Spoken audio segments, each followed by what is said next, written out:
বাইকে করে বাংলাদেশের ৬৪ জেলা ভ্রমণে আজকে আমি এসেছি সিরাজগঞ্জ জেলায়। আসসালামু আলাইকুম। আশা করি মহান আল্লাহ পাকের অশেষ রহমতে সবাই ভালো আছেন। আলহামদুলিল্লাহ আমরা ভালো আছি। বাইকে করে বাংলাদেশের ৬৪ জেলা ভ্রমণে প্রথমে আমি আপনাদের সাথে শেয়ার করেছিলাম গাইবান্ধা ও বগুড়া জেলার ভিডিও। আজকে আমি আপনাদের সাথে শেয়ার করব সিরাজগঞ্জ জেলার ভিডিও। আশা করি আপনাদের সবার ভালো লাগবে। তার আগে আমি আপনাদের সামনে সিরাজগঞ্জ জেলার সংক্ষিপ্ত পরিচয় তুলে ধরছি। সিরাজগঞ্জ জেলা বাংলাদেশের উত্তর পশ্চিমাঞ্চলের অন্যতম গুরুত্বপূর্ণ জেলা।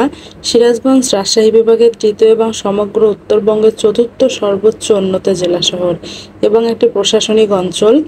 উপজেলার সংখ্যা অনুসারে সিরাজগঞ্জ বাংলাদেশের একটি এ শ্রেণীভুক্ত জেলা। সিরাজগঞ্জ জেলার দারিদ্র্যের হার 6%। তাঁতশিল্প এ জেলাকে বিশ্বের দরবারে পরিচিত করেছে। বঙ্গবন্ধু যমুনা সেতু এবং সিরাজগঞ্জ শহররক্ষা বাঁধের অপূর্ব সৌন্দর্য এ জেলাকে পর্যটন সমৃদ্ধ জেলার খ্যাতি এনে দিয়েছে। তাছাড়া শাহজাদপুর উপজেলার রবীন্দ্র কাচারিবাড়ি, এনায়েতপুর খাজা ইউসুফ আলী মেডিকেল কলেজ ও হাসপাতাল, বাঘাবাড়ি মিল্ক ভিটা, বঙ্গবন্ধু সেতুর পশ্চিম প্রান্তের ইকো পার্ক, শেখ রাসেল পৌর শিশু পার্ক, বাঘাবাড়ি বার্ডস মাউন্টেন বিদ্যুৎ উৎপাদন কেন্দ্র, বাঘাবাড়ি নদীবন্দর, বাঘাবাড়ি paramount Bangla Trac energy consortium বিদ্যুৎ উৎপাদন কেন্দ্র ইত্যাদি বিখ্যাত স্থাপত্য ও শিল্পকর্মের নিদর্শন এ জেলাকে সমৃদ্ধতর করেছে। আপনাদের একটু বোঝার সুবিধার্থে সিরাজগঞ্জ জেলার সংক্ষিপ্ত পরিচয় আপনাদের সামনে তুলে ধরলাম। তো আশা করি আপনাদের ভালো লেগেছে। এখন আমি এসেছি সিরাজগঞ্জ সার্কিট হাউসে। তো এখানে একটু সামান্য ঘুরে করে তারপর চলে যাব, কারণ সার্কিট হাউসে আসলে বেশিক্ষণ থাকতে দেয় না এবং তারা অনুমতিও দিতে চায় না এখানে ছবি ওঠানোর জন্য। তো তাদের কাছে অনুমতি একটু চেয়ে নিতে হয়। এখন আমি একটু ঘোরাঘুরি করছিলাম আর সিজদা এখানে এসে আসলে অনেক খুশি হয়েছে এই আলপনাগুলো দেখে অনেক খুশি হয়েছে, কারণ এর আগে হয়তো এভাবে দেখে নাই। তো এখানে অনেকগুলো ফুল ফুটেছিল দেখে মাশাআল্লাহ অনেক ভালো লাগতেছিল। ওকে একটু কোলে নিলাম, কোলে নিয়ে ও নাকি আলপনার উপরে উঠবে, তো ওকে নিয়ে আসতেছিলাম। তো এখানে এসে হচ্ছে অনেক খুশি। আমি আসলে যতটুকু পারি আপনাদের সাথে ইনশাল্লাহ শেয়ার করব সবগুলো জেলা ঘুরে দেখানোর। তো আপনারা আমার পাশেই থাকবেন, আমার পাশে থেকে আমাকে সাপোর্ট করে যাবেন, আমাকে সাহস দিয়ে যাবেন আর একটু লাইক কমেন্ট শেয়ার করবেন, কারণ আপনারা শেয়ার করলে আসলে ভিডিওটা অনেকের কাছে পৌঁছাবে আর অনেকেই ভিডিওটি দেখতে পারবে। তো সিরাজগঞ্জ জেলা আসলে আমার আগে কখনোই আসা হয় নাই। আপনাদের সাথে আমিও কিন্তু ঘুরছি এই সিরাজগঞ্জ জেলায়, কারণ যেহেতু আমার এই জেলা আগে কখনোই আসা হয় নাই, তো আমার কাছে কিন্তু সব কিছুই নতুন। আসলে কোনো শহরে যদি আমরা একবার দুবার আগে যাতায়াত করি তারপরে কিন্তু শহরটা একটু চেনা চেনা মনে হয়, কিন্তু যখন আমরা নতুন কোনো জায়গায় যাই আসলে সব কিছুই অজানা অচেনা। আর নতুন শহরে ঘুরতে একটু সমস্যা হয়, কারণ অনেক রাস্তাঘাট আসলে জানা থাকে না। তো আসলে আমি একটা বড় চ্যালেঞ্জ নিয়েছি, কারণ এখন প্রচণ্ড রকমের গরম। এই গরমের মধ্যে আসলে ভিডিও করা বাইকে করে অনেক কষ্টের ব্যাপার। তার মধ্যে আমার বাচ্চা ছোট, তো সিজদাকে আসলে সবসময় কোলে নিয়েই ভিডিও করতে হয়। ও বাইকের মধ্যে একদমই বসতে চায় না, ওকে সবসময় কোলে নিয়েই আমি ভিডিও করি। আপনারা সবাই একটু আমার জন্য দোয়া করবেন, আমার পরিবারের জন্য দোয়া করবেন। এখন আমি আপনাদের সাথে সিরাজগঞ্জ জেলার কিন্তু শহরের যে ভিতরটা সেটা ভিডিও শেয়ার করছি। যেহেতু সেদিন শুক্রবার ছিল, এ কারণে অনেক দোকানপাট বন্ধ ছিল। হঠাৎ দু একটা হয়তো দেখা গিয়েছে খোলা, তো সব দোকানপাটই আসলে বন্ধ, না হলে আসলে লোকজনে একদম পরিপূর্ণ থাকতো।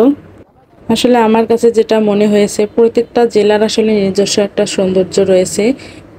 এখন আমি প্রবেশ করছি যে ব্রিজটা দিয়ে, এটাকে আসলে স্থানীয় ভাষায় ওনারা বড় পুল বলেন। তো এটা অনেকটা একটু উঁচু ধরনের, আবার যখন ভিতরে প্রবেশ করতে হয় মাথাটা দেখলাম একটু নিচু করে প্রবেশ করতে হয়, কারণ দেখতেই পেলেন উপরে একটা লোহার একটা ব্যারিকেডের মতো দেওয়া ছিল।